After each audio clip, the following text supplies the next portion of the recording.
ഒരു പെണ്ണിന്റെ ഏറ്റവും വലിയ സൗന്ദര്യം ഹയാണ്. ഞാൻ ചെറുപ്പക്കാരോട് പറയാണ്, കല്യാണം കഴിക്കാത്തവരുണ്ടെങ്കിൽ കെട്ടിയവരാണോ ഒന്നെന്നെ ശരിക്കും മാനേജ് കൊണ്ടുപോയി മുമ്പോട്ട് കൊണ്ടുപോയാൽ മതി. അല്ലാത്തതാണോ എങ്കിൽ തീരുമാനിച്ചോ എങ്ങനത്തെ പെണ്ണാകണം. ബ്രോക്കർമാരൊക്കെ ഉണ്ട്, അള്ളാഹു ബ്രോക്കർമാർക്ക് ബർക്കത്ത് ചെയ്യട്ടെ അല്ലേ? ഇവിടെ അങ്ങനല്ല, ബ്രോക്കർമാർ ഈ ഭാഗത്തല്ല ഉണ്ടാവില്ലേ? അള്ളാഹു ഇപ്പൊ ഈ സദസ്സിലുണ്ടെങ്കിൽ ദയവ് ചെയ്ത് ബർക്കത്ത് ചെയ്യട്ടെ എന്ന് ഞാൻ പറഞ്ഞു. എല്ലാ കൂട്ടത്തിലും നല്ലതുണ്ട്, ബടക്കുണ്ട്, അത് എല്ലാത്തിലുണ്ട്, ആ കൂട്ടത്തിലുണ്ട്. പക്ഷെ നല്ലൊരു ശതമാനം ആളുകൾ, അത് ഒന്ന് രണ്ടേ ഉള്ളൂട്ടാ, കൂടുതലൊന്നും ഉണ്ടാവില്ല. നല്ലൊരു ശതമാനം നല്ലവരാണ് അല്ലേ, നല്ലവരാണ്. എന്നാ അവരോട് പിന്നെ ഒരാലോചന ഉണ്ടെങ്കിൽ പറയണമെന്നൊക്കെ പറയുമ്പോൾ നിങ്ങൾ അവർ ചോദിക്കും, നിനക്ക് എങ്ങനത്തെ പെണ്ണാ വേണ്ടേന്ന് ചോദിക്കും. നിനക്ക് എങ്ങനത്തെ പെണ്ണ് വേണോ? നക്ക് നല്ല ബെൽത്തിട്ട് അങ്ങനെയാ, കെപ്പല്ല ഇങ്ങനെ പളപളാണ്ടാവണോ? അങ്ങനല്ല, അതൊക്കെ ഉണ്ടാകട്ടെ, ഇല്ലാതിരിക്കേണ്ടത് വിഷയം വേറെയാണ്. പിന്നെ എങ്ങനെയുള്ള പെണ്ണാണ്? ബ്രോക്കറിനോട് പറയണോ നല്ല ചങ്ക ചൊല്ലത് അവൾക്ക് വേണു. ചങ്ക എന്ന് പറഞ്ഞാൽ ലജ്ജ, നാണക്കേട് എന്നത് അവൾക്ക് വേണം. കാരണം ഒരു പെണ്ണിന്റെ ഏറ്റവും വലിയ സൗന്ദര്യം ഹയാ ആണ്. ലജ്ജ കവിച്ച് വെച്ചിട്ടേ മറ്റുള്ളതുള്ളൂ. അതുകൊണ്ടാണ് ഞാൻ എൻ്റെ അനുജത്തിമാരോട് പറയട്ടെ, പെണ്ണ് എന്നത് പരീക്ഷണമാണെന്നാണ് ലോക നേതാവായ റഹ്മത്തുൽ ആലമീൻ സയ്യിദുൽ വറാ നബി മുഹമ്മദുർ റസൂലുള്ളാഹി സ്വല്ലല്ലാഹു അലൈഹി വസല്ലമ തങ്ങൾ പറഞ്ഞത്. അതുകൊണ്ടല്ലേ ഞാൻ ഒരു ഹദീസ് നിങ്ങളുടെ ശ്രദ്ധയിലേക്ക് കൊണ്ടുവരികയാണ്. നബി സല്ലല്ലാഹു അലൈഹി വസല്ലമ തങ്ങൾ പറഞ്ഞതാണത്. അവിടുന്ന് പറഞ്ഞു, മനിബ്തുലിയ മിൻ ഹാദിഹിൽ ബനാതി ബിശൈഇൻ, പെൺമക്കളിൽ നിന്ന് ഏതെങ്കിലും ഒരു പെണ്ണിനെ കൊണ്ട് അല്ലാഹു ഒരു ബാപ്പാനെയും ഒരു ഉമ്മാനെയും പരീക്ഷിച്ചാൽ, അപ്പൊ ആ ഹദീസിന്റെ അർത്ഥം എന്താണ്? ഒരു പെൺകുട്ടി എന്നത് പരീക്ഷണമാണ്. അത് ബാപ്പക്കുള്ള പരീക്ഷണമാണ്, ഉമ്മാക്കുള്ള പരീക്ഷണമാണ്. എന്നാൽ ഈ ഹദീസ് പകുതി അങ്ങ് കേട്ട് എണീറ്റ് പോകരുതേ, ഹദീസ് ഫുള്ളായി ഒന്ന് കേൾക്കണം. ആ പരീക്ഷണത്തിൽ ബാപ്പയും ഉമ്മയും വിജയിക്കണം. ആ പരീക്ഷണത്തിൽ ഉമ്മയും ബാപ്പയും വിജയിക്കണം. അതെങ്ങനെയാണ് ഉമ്മയും ബാപ്പയും വിജയിക്കുന്നത്? ഹബീബായ അഷ്റഫുൽ ഖൽഖ് സല്ലല്ലാഹു അലൈഹി വസല്ലം തങ്ങൾ പറയാണ്, അതേ ഫഅഹ്സന ഇലൈഹിന്ന, ആ ബാപ്പയും ഉമ്മയും ആ പെൺമക്കൾക്ക് ഗുണം ചെയ്യണേ. ഗുണം ചെയ്താൽ ആ പരീക്ഷണമാകുന്ന പെണ്ണിന്റെ പേരിൽ ആ ഉമ്മയും ബാപ്പയും വിജയിച്ചു പോയി. സ്ത്രീകളെ ഭാഗത്ത് ബക്കറ്റ് വരുന്നുണ്ട് അല്ലേ? ആണുങ്ങളെ ഭാഗത്ത് പെണ്ണുങ്ങളെ ഭാഗത്താ? രണ്ട് ഭാഗത്തും അല്ലേ? അൽഹംദുലില്ലാ. അപ്പൊ രണ്ട് ഭാഗത്തും ബക്കറ്റ് വരുന്നുണ്ട്. എല്ലാവരും സഹകരിക്കുക. അള്ളാഹു വലിയ ബർക്കത്ത് ചെയ്യട്ടെ, വലിയ സന്തോഷം അള്ളാഹു നൽകട്ടെ. ഇവിടെ ഇപ്പോൾ അൽഹംദുലില്ലാ ഈ പള്ളി കാണുമ്പോഴും, ഇത് മദ്രസ ആയിരിക്കൂലേ, മദ്രസ കാണുമ്പോഴും എന്നെ ഇതും മദ്രസ തന്നെ. സുബ്ഹാന ജല്ല ജലാലുഹു. അതിന് മാത്രം മക്കളുണ്ട് ഇവിടെ അൽഹംദുലില്ലാ.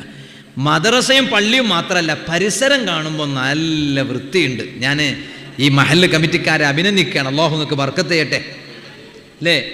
അപ്പോൾ ഈ പരിസരമൊക്കെ കണ്ട നല്ല ഇന്റർലോക്ക് ഇട്ടിട്ട് മദ്രസന്റെ മുന്നിൽ എല്ലാ സൗകര്യം ചെയ്തിട്ടുണ്ട്. അല്ലാഹു നിങ്ങൾക്ക് വലിയ സന്തോഷം നൽകട്ടെ. നല്ല പദ്ധതികൾ കാണുക, ഒക്കെ റബ്ബ് വിജയിപ്പിക്കും.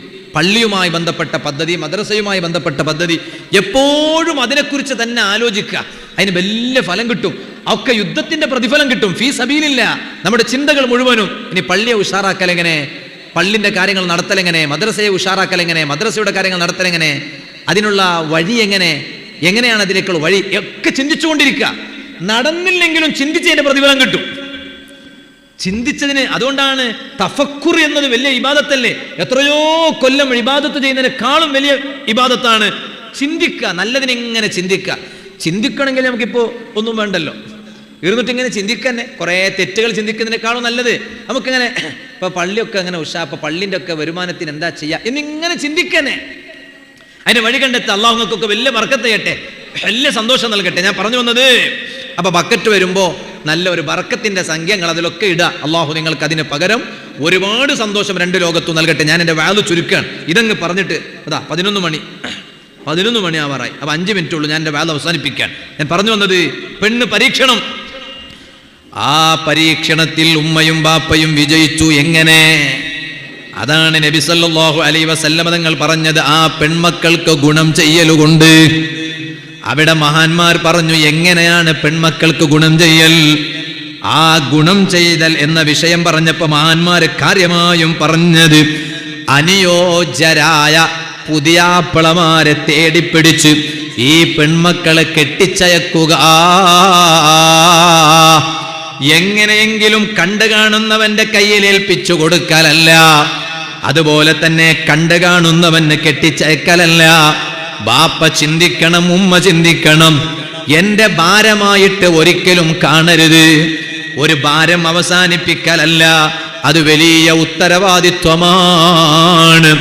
ഓ പെൺമക്കളെ, ആ വലിയ ഉത്തരവാദിത്വം തലയിൽ ചുമന്ന് നടക്കുന്നവർ, അറിയുമോ നിങ്ങൾക്ക്, നിങ്ങൾ രാത്രി സമയത്ത് ഗാഢനിദ്രയിലായിരിക്കും. ഡിഗ്രിക്ക് പഠിക്കുന്ന പെൺകുട്ടികൾ ഈ സദസ്സിലിരുന്ന് എന്റെ സ്പീച്ച് കേൾക്കുന്നുണ്ടല്ലോ. അതുപോലെ തന്നെ പ്ലസ് 2 പഠിക്കുന്ന പെൺകുട്ടികൾ ഈ സദസ്സിൽ ഇരുന്ന് എന്റെ ഈ ശബ്ദം കേൾക്കുന്നുണ്ടല്ലോ. നീ രാത്രി സമയത്ത് നല്ല ഉറക്കിലായിരിക്കും, എന്നാൽ നിന്റെ ബാപ്പയും നിന്റെ ഉമ്മയും അവര് രാത്രി കിടക്കുന്നു, അവർ ഉറങ്ങുന്നില്ല. എത്രയോ മണിക്കൂറുകൾ പിന്നിട്ടതിന് ശേഷമാണ് അവർ ഉറങ്ങുന്നത്. ആ ഉറങ്ങണതിന് മുമ്പ് കിടന്നാൽ അവരവിടെ നിന്നിങ്ങനെ ചർച്ച ചെയ്യുന്നു, പരസ്പരം സംസാരിക്കുന്നു. അതേ, ഭാര്യ ഭർത്താക്കന്മാര് തമ്മിൽ സംസാരിക്കാനും പരസ്പരം സ്നേഹം പകർന്നു കിട്ടാനും, ഭാര്യക്ക് ഭർത്താവിനോട് സ്നേഹം അധികരിക്കാനും ഭർത്താവിനിക്ക് ഭാര്യയോട് സ്നേഹം കൂടാനും ഏറ്റവും നല്ല സമയമാണ് ആ സമയം. ആ സമയം പാഴാക്കരുതേ. ഭർത്താക്കന്മാരോട് ഞാൻ പറയാണ്, നിങ്ങൾ അതിരാവിലെ വീട്ടിൽ നിന്ന് ഇറങ്ങിപ്പോയവരാണ്, രാത്രിയാണ് വീട്ടിലേക്ക് തിരിച്ചെത്തുന്നത്. നിങ്ങൾക്ക് നല്ല ക്ഷീണമുണ്ടെന്നത് ശരിയാണ്, നല്ല ശാരീരിക അസ്വസ്ഥതയുണ്ടെന്നത് ശരിയാണ്, നിങ്ങൾക്ക് വല്ലാത്ത ടയർഡ്നെസ് ഫീൽ ചെയ്യുന്നു എന്നത് ശരിയാണ്. എന്നാൽ മണിക്കൂറുകളോളം വീട്ടിൽ അധ്വാനിച്ച് ജോലി ചെയ്ത് പണിയെടുത്ത് ഭർത്താവിനെയും കാത്തിരിക്കുന്ന ഒരു ഭാര്യ വീട്ടിലുണ്ടെന്ന ബോധമുണ്ടാകണം. വീട്ടിൽ കയറി വന്നാൽ വേഗം പ്രാഥമികമായി ചെയ്യേണ്ടതൊക്കെ ചെയ്ത് അവസാനം നിങ്ങളെ ഭാര്യന്റെ കൂടെ ഒരു കുറഞ്ഞ സമയമെങ്കിലും സംസാരിക്കാൻ സമയം കണ്ടെത്തണേ. അത് എത്ര വലിയ തിരക്കുള്ളവനായാലും ശരി, എത്ര വലിയ പ്രവർത്തകനായാലും ശരി, അതിനേക്കാൾ വലിയ പ്രവർത്തനം വേറെയില്ല. എത്ര വലിയ ഉത്തരവാദിത്വമുള്ളവനായാലും ശരി, ആ സംസാരമാണ് ഭാര്യ ഭർത്താക്കന്മാർക്കിടയിൽ സ്നേഹം അധികരിപ്പിക്കാൻ ഏറ്റവും നല്ല സംസാരത്തിന്റെ സമയം. അവിടെ നിന്ന് ഇങ്ങനെ സംസാരിക്കുമ്പോ, ഓ മരക്കപ്പുറത്തിരിക്കുന്ന എന്റെ അനുജത്തിമാരെ, കാര്യമായും ബാപ്പയും ഉമ്മയും ചർച്ച ചെയ്യുന്നത് നിന്റെ കല്യാണത്തെ കുറിച്ചായിരിക്കും. ഇപ്പോൾ നിനക്കവർ നന്നായി പഠിപ്പിച്ചു, നല്ല എഡ്യൂക്കേഷൻ തന്നു, നല്ല വിദ്യാഭ്യാസം നൽകി, എല്ലാ അറിവും നിനക്ക് പകർന്നു തന്നു, മദ്രസയിലെ ഇൽമും നിനക്ക് പഠിപ്പിച്ചു, ഭൗതിക വിദ്യാഭ്യാസം മോഡേണിക് എഡ്യൂക്കേഷൻ നിനക്ക് പഠിപ്പിച്ചു തന്നു. ഇനി അവരുടെ ഏറ്റവും വലിയ ഉത്തരവാദിത്വം ഒരു നല്ല പുതിയാപ്പിളയെ തേടി നിന്നെയൊന്ന് കെട്ടിച്ചയക്കാനാണ്. അതിനെക്കുറിച്ച് മണിക്കൂറുകളോളം അല്ലെങ്കിൽ മിനിറ്റുകളോളം രാത്രി കിടന്നിട്ട് ഉറക്കം വരുന്നില്ല ഉപ്പാക്ക്. നീയൊന്നൊരു നല്ല ഭർത്താവിന്റെ വീട്ടിലെത്തുന്നത് വരെ ഒരു നല്ല ബാപ്പക്ക് ഉറക്കം വരില്ല. നേരെ മറിച്ചും ചില ഉപ്പമാരുണ്ട് കേട്ടോ, അവർക്ക് മോളെ കുറിച്ച് ചിന്തയില്ല. ഇയാൾ രണ്ടാമതായി കെട്ടാൻ നോക്കാണ്, അള്ളാഹു നന്നാക്കി കൊടുക്കട്ടെ. ഇനെന്തെന്നാ പറയാ, ഇയാൾക്ക് കുറെ വയസ്സങ്ങായി, മോളെ കല്യാണം കഴിക്കാനുള്ള വയസ്സായി, മോളെയും കെട്ടിക്കാൻ സമയമായി. ഇപ്പൊ നോക്കുമ്പോ ഇയാൾ മോളെ കെട്ടിക്കണ തിരക്കിലൊന്നുമില്ല. ഇയാളിപ്പോ ആലോചിക്കണം, ഞാൻ രണ്ടാമതായി ഒന്ന് കെട്ടിയാലോ എന്നാണ്. എന്തിനാ പറ്റ, എന്താ ചെയ്യാ? അങ്ങനെ ചില ഉപ്പമാരുണ്ട്. ഇതിന്റെ അർത്ഥം 2 കല്യാണം കഴിച്ചവർ മോശക്കാരൊന്നും കേട്ടോ, അങ്ങനെല്ലാം പറഞ്ഞു. പെൺമക്കളുടെ ഉത്തരവാദിത്വത്തെ കുറിച്ച് ഉൾക്കൊള്ളാതെ അവരെ കെട്ടിച്ചയക്കുന്നതിനെ കുറിച്ച് ഒരു ചർച്ചവും ഇല്ല, ഒരു വിഷയവും ഇല്ല. അത് മൂപ്പർക്ക് ഒരു ടെൻഷനേ ഇല്ല. മൂപ്പരോട് ചോദിച്ചാൽ മൂപ്പർ പറയാം, അത് അള്ളാഹ് സമയാകുമ്പോഴേക്ക് നടത്തും. അതിന് മാത്രമേ ഇപ്പൊ അള്ളാന്റെ സമയമുള്ളൂ, ബാക്കി ഇയാൾ കെട്ടുന്നതിലൊന്നും അള്ളാന്റെ സമയമില്ല. അങ്ങനെയുണ്ട്. അത്തരക്കാരെ കുറിച്ച് ഞാൻ പറഞ്ഞു, എല്ലാരെ കുറിച്ചല്ല. അവിടെ എന്താ ചെയ്യേണ്ടത്? നല്ല ഉപ്പമാർ, അവർക്ക് ഉറക്കം വരില്ല. ഈ മോളെ കെട്ടിച്ചയക്കുന്നവരെ ഉറക്കം വരില്ല. അങ്ങനെ ഒരു നല്ല പുതിയാപ്പിളയെ കണ്ടെത്തി. തൻ്റെ പ്രിയപ്പെട്ട പൊന്നുമോൾ, മഹാറാണിയാണവൾ അല്ലെ. പെൺകുട്ടി എന്ന് പറഞ്ഞാൽ അത് ബാപ്പാന്റെ മഹാറാണിയാണ് മോള് അല്ലേ. ബാപ്പക്ക് ആ മോളെ കളിപ്പിക്കാൻ എന്തൊരു സന്തോഷമാണ്, എന്തൊരാവേശമാണ്. ഞങ്ങളെ നാട്ടിലൊക്കെ അല്ലെങ്കിൽ തന്നെ പറയും, ഞങ്ങളെ നാട്ടിലല്ലെങ്കിൽ തന്നെ പറയും. ഇവിടെ ഉണ്ടോയെന്ന് എനിക്കറിയില്ല, എന്താണെന്നറിയോ? നിർത്തി അവസാനിപ്പിച്ചു ഇൻഷാ അല്ലാഹ്. എന്താണെന്നറിയോ? ആൺമക്കൾക്ക് ഉമ്മാനോടാ കൂടുതൽ സ്നേഹം, പെൺമക്കൾക്ക് ഉപ്പാനോട് കൂടുതൽ സ്നേഹം. അങ്ങനെ ഉണ്ടോ? ഇവിടെ ഉണ്ടാ? എന്താ നിങ്ങൾ ഉണ്ടാത്ത? 11 മണിയായിട്ട് നിർത്തിയിട്ടില്ല എന്നല്ലേ? ആയിക്കോട്ടെ, 11 മണി ആയിട്ടല്ലേ ഉള്ളൂ, ഇപ്പം നിർത്തന്നെ. ഞങ്ങളുടെ നാട്ടിലൊക്കെ അങ്ങനെ പറയും. എന്താ പറയാ? ആൺമക്കൾക്ക് ഉമ്മാനോടാ സ്നേഹം, പെൺമക്കൾക്ക് ബാപ്പാനോടാ സ്നേഹം എന്ന് പറഞ്ഞു. അത് സംഭവം അങ്ങനെ ഉണ്ട് കേട്ടോ, ഇല്ല എന്നല്ല, അങ്ങനെ ഉണ്ട്. എന്താ ഓർക്കറിയാം, നിക്കാഹിനിരിക്കണ ബാപ്പയാണെന്ന് അവർക്കറിയാം. ആർക്ക്? പെൺമക്കൾക്ക്. അപ്പൊ ആ ഉപ്പയും ഉമ്മയും ഈ ഉത്തരവാദിത്വം അങ്ങ് നിർവഹിച്ചാൽ, എന്നാൽ അതുകൊണ്ട് കിട്ടുന്ന നേട്ടം എന്താണ്? പെണ്ണാകുന്ന പരീക്ഷണത്തിൽ ബാപ്പയങ്ങ് വിജയിച്ചാൽ കുന്നലഹു സതറും മിനന്നാർ, ആ പെൺമക്കൾ ബാപ്പാക്ക് നരകത്തിൽ നിന്നൊരു പരിചയാണ് കേട്ടോ, നരകത്തിൽ നിന്നൊരു തടസ്സമാണ് കേട്ടോ. എന്റെ വാല കേൾക്കുന്ന പെൺമക്കളെ, ഹദീസിൽ മുത്തുനബി സല്ലല്ലാഹു അലൈഹി വസല്ലം തങ്ങൾ നിങ്ങളെക്കുറിച്ച് പറഞ്ഞത്, നിങ്ങളെ ബാപ്പാക്ക് നിങ്ങൾ നരകത്തിൽ നിന്നൊരു പരിചയാണെന്നാണ്. അഥവാ നിങ്ങളെ കൊണ്ട് നിങ്ങളെ ബാപ്പ നരകത്തിൽ നിന്ന് രക്ഷപ്പെടുമെന്നാണ്. അതുകൊണ്ട് ഒരു പെൺകുട്ടി എത്ര വലിയ ഡിഗ്രി പഠിക്കുന്നവളായാലും, എന്ത് സയൻസ് പഠിക്കുന്നവളായാലും, ഏത് IT മേഖലയിൽ പഠിക്കുന്നവളായാലും, അവളുടെ ലക്ഷ്യം പ്രധാനമായും ഞാൻ എൻ്റെ മാതാപിതാക്കളെ നരകത്തിൽ നിന്ന് രക്ഷപ്പെടുത്തുന്ന മോളാകണം എന്നായിരിക്കണം. ഇത് സാന്ദർഭികമായി ഞാൻ എൻ്റെ വാല് കേൾക്കുന്ന സഹോദരിമാരോട് ഞാനങ്ങ് പറഞ്ഞു, ഞാൻ എൻ്റെ വാല് നിർത്തുന്നു.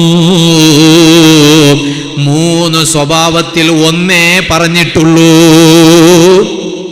ജീവിതത്തിൽ ചെയ്യുന്ന സൽക്കർമ്മങ്ങൾ മുഴുവനും ഉപകാരത്തിന് വരണമെങ്കിൽ അല്ലാഹു വഹി അറിയിച്ചതാണ്. 3 സ്വഭാവം നിങ്ങളിൽ ഇല്ലാണ്ടാകണം.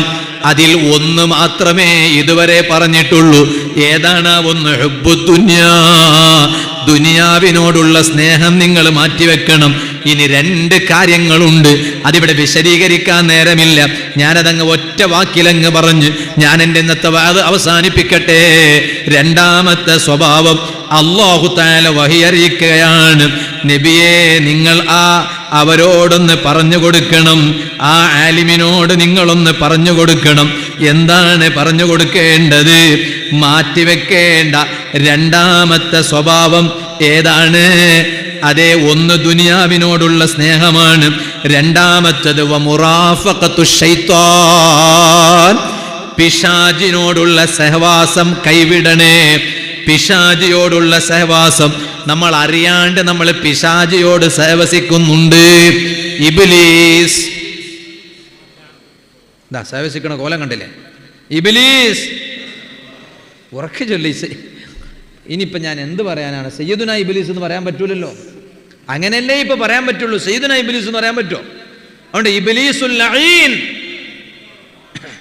അപ്പോഴും കുറച്ച് ആളുകൾക്ക് ഓരിങ്ങനെ ആലോചിക്കുക, ഞമ്മ എങ്ങനെ ഇപ്പം ലഅനത്തുല്ലാഹി അലൈഹി എന്ന് പറയാം, ഞമ്മ ഓനെ കൂട്ടിപ്പിടിച്ച് നടക്കുകയല്ലേ, പിന്നെ ഓനെ നമ്മൾ പരസ്യമായി കുറ്റപ്പെടുത്താൻ പറ്റുമോ? ലഅനത്തുല്ലാഹി അലൈഹി. എന്നാലും ഒരു ജാടക്ക് വേണ്ടിയെങ്കിലും ഒന്ന് പറഞ്ഞോളൂ, ഇബ്ലീസ്. ഉണ്ടാ ജാടക്ക് വേണ്ടി പറയണമെന്ന് പറഞ്ഞപ്പോൾ അങ്ങ് പറഞ്ഞു.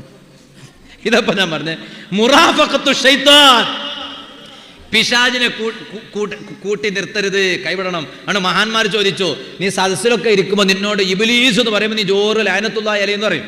നീ ഒറ്റക്കിരിക്കുമ്പോഴോ കൈവെള്ളയിൽ നോക്കുന്നത് മുഴുവനും ഇബ്ലീസിലൂടെ ഹറാമാണ്.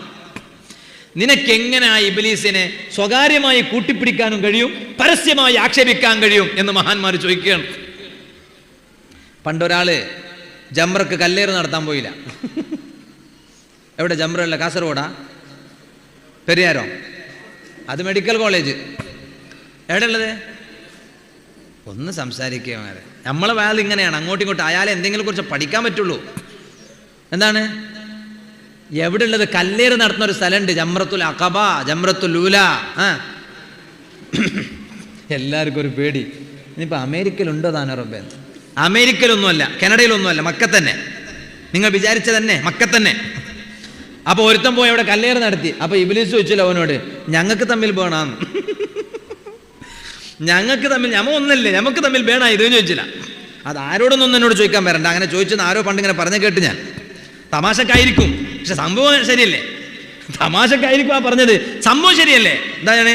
പരസ്യമായി ഇബ്ലീസിന്റെ പേര് കേൾക്കുമ്പോൾ ലഅനത്തുല്ലാഹി അലൈഹി എന്നറിയും. ഒറ്റക്കിരിക്കുമ്പോഴോ ഇബ്ലീസിനെ കൂട്ടിപ്പിടിക്കും. എല്ലാ ഇബ്ലീസിന്റെ പ്രവർത്തനത്തിന് പിന്നിലുണ്ടാവും. പറ്റൂല. ശൈത്താനിനെ മാറ്റി നിർത്തുക തന്നെ വേണം. അത് രണ്ടാമത്തെ സ്വഭാവമാണ്. മൂന്നാമതായി പറഞ്ഞു, നബിയേ, ആ ആലിമിനോട് നിങ്ങളൊന്ന് പറഞ്ഞു കൊടുക്കണം, 70 പെട്ടി, വിശാലമായ 70 പെട്ടിയിലെ കിതാബ്, ഇൽമിന്റെ കിതാബ്, അതല്ല അതിൻ്റെ ഇരട്ടിയല്ല 10 മടങ്ങ് പെട്ടികൾ ഉണ്ടായാലും 3 സ്വഭാവം നിങ്ങളിൽ മാറ്റാതെ നിങ്ങളിൽ ഒരു ഉപകാരവുമില്ല. ആ ഇൽമു കൊണ്ട് നിങ്ങൾക്ക് ഉപകാരമില്ല, ചെയ്യുന്ന ഒരു നല്ലതുകൊണ്ടും ഉപകാരമില്ല. അവസാനത്തെ ഒരു സ്വഭാവം പറഞ്ഞു ഞാൻ നിർത്തട്ടെ. മൂന്നാമതായി അല്ലാഹു തആല പറയാണ്, വഈദാഉ മുസ്ലിം, ഒരു മുസ്ലിമിനെയും നീ ശല്യം ചെയ്യാൻ പോകരുത് കേട്ടോ. ഒരു മുസ്ലിമിനെയും വേദനിപ്പിക്കാൻ പോകരുത്, ഒരു മുസ്ലിമിനെയും നീ വേദനിപ്പിക്കരുത്.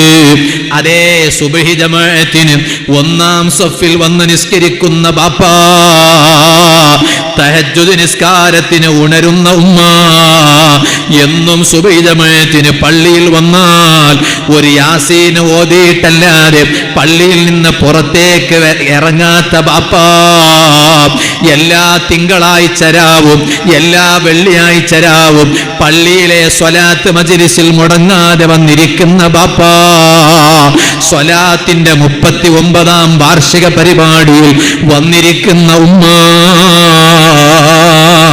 ഇതെല്ലാം നല്ല ഗുണങ്ങളുള്ള നിങ്ങൾക്ക് എങ്ങനെയാണ് ഒരു മുസ്ലിമിനെ വേദനിപ്പിക്കാൻ കഴിയുക, ഒരു മുസ്ലിമിനെ ശല്യം ചെയ്യാൻ കഴിയുക? ഭാര്യ ഭർത്താവിനെ വേദനിപ്പിക്കരുത്, ഭർത്താവ് ഭാര്യയെ വേദനിപ്പിക്കരുത്, ജ്യേഷ്ഠാനുജന്മാരെ തമ്മിൽ വേദനിപ്പിക്കരുത്. ഓ സഹോദരിമാരെ, അതേ നിങ്ങളുടെ ഭർത്താക്കന്മാര് അവർ ജ്യേഷ്ഠാനുജന്മാരായിരിക്കും, അവരെ നിങ്ങൾ തമ്മിൽ അടുപ്പിക്കരുത്. ഉമ്മയിൽ നിന്ന് മോനെ നിങ്ങൾ അകറ്റരുത്, ബാപ്പയിൽ നിന്ന് മോനെ അകറ്റരുത്. അതുപോലെ ഏട്ടനെയും അനുജത്തിയെയും നിങ്ങളതാ തമ്മിൽ അകറ്റരുത്. അയൽ വീട്ടുകാര് തമ്മിൽ അകലരുത്. മഹല്ല് നാട്ടുകാര് ഒരൊറ്റ മഹല്ലുകാരാണ്, നിവാസികളാണ്, തമ്മിൽ അകലരുത്. കുടുംബക്കാര് തമ്മിൽ പിണങ്ങരുത്. ഒരു മുസ്ലിമിനെയും ശല്യം ചെയ്യരുത്, ഒരു മുസ്ലിമിനെയും പീഡിപ്പിക്കരുത്. അത് ചെയ്യുന്ന അമലുകളെല്ലാം ഉപകാരത്തിന് വരാതിരിക്കാനുള്ള കാരണമാണ് എന്ന ഈ ഉപദേശം ഞാൻ എൻ്റെ ഇന്നത്തെ വാദ അവസാനിപ്പിക്കുമ്പോൾ ഞാൻ എൻ്റെ അമ്മാറത്തായ നഫ്സിനോടും നിങ്ങളോടും ഞാൻ ഇതങ്ങ് ഓർമ്മപ്പെടുത്തി ഞാൻ എൻ്റെ വാദ നിർത്തുന്നു. വിഷമമില്ലെങ്കിൽ ഒന്ന് എണീറ്റ് നിൽക്കുമോ? എല്ലാ മുഅ്മിനീങ്ങളും അടുത്തേക്ക് വരണം. ഞാൻ എൻ്റെ സംസാരം അവസാനിപ്പിക്കുന്നു. എല്ലാവരും ഒന്നടുത്തേക്ക് വരണം. നമുക്കൊരു 3 സ്വലാത്ത് ചൊല്ലി ഒരു ചെറിയ ദുആ നടത്തി സന്തോഷത്തോടെ പിരിയണം. മുട്ടുവേദനയുള്ള പ്രായം ചെന്ന ഉപ്പമാരൊക്കെ അവിടെ തന്നെ ഇരുന്നോളൂ. അല്ലാത്ത യുവാക്കളൊക്കെ ഉണ്ട്, എല്ലാവരും അടുത്തേക്ക് വരണം. ഈ സദസ്സ് കാണുമ്പോൾ എനിക്ക് വല്ലാത്ത സന്തോഷം തോന്നുകയാണ്. കാരണം പ്രായമുള്ളവരെക്കാൾ കൂടുതലുമുള്ളത് യുവാക്കളാണ്. കൗമാരപ്രായമുള്ള എൻ്റെ അനുജന്മാരാണ്. ഓ അനുജന്മാരെ, നിങ്ങളെ കാണുമ്പോൾ വല്ലാത്ത സന്തോഷം തോന്നുകയാണ്. അല്ലാഹു നിങ്ങളുടെ ആയുസ്സിൽ ബറക്കത്ത് ചെയ്യട്ടെ, നിങ്ങളുടെ ജീവിതത്തിൽ അല്ലാഹു ബറക്കത്ത് ചെയ്യട്ടെ. അല്ലാഹു നിങ്ങൾക്കൊക്കെ നല്ല വെളിച്ചമുള്ള ഭാവി അല്ലാഹു പ്രദാനം ചെയ്യട്ടെ. ഇൽമിന്റെ സദസ്സുകൾ അതിനോടുള്ള താല്പര്യം കുറഞ്ഞുകൊണ്ടിരിക്കുന്ന കാലമാണ്. ദീനിനോട് താല്പര്യം കുറഞ്ഞുകൊണ്ടിരിക്കുന്ന കാലമാണ്. ഈ കാലം അൽഹംദുലില്ലാഹ്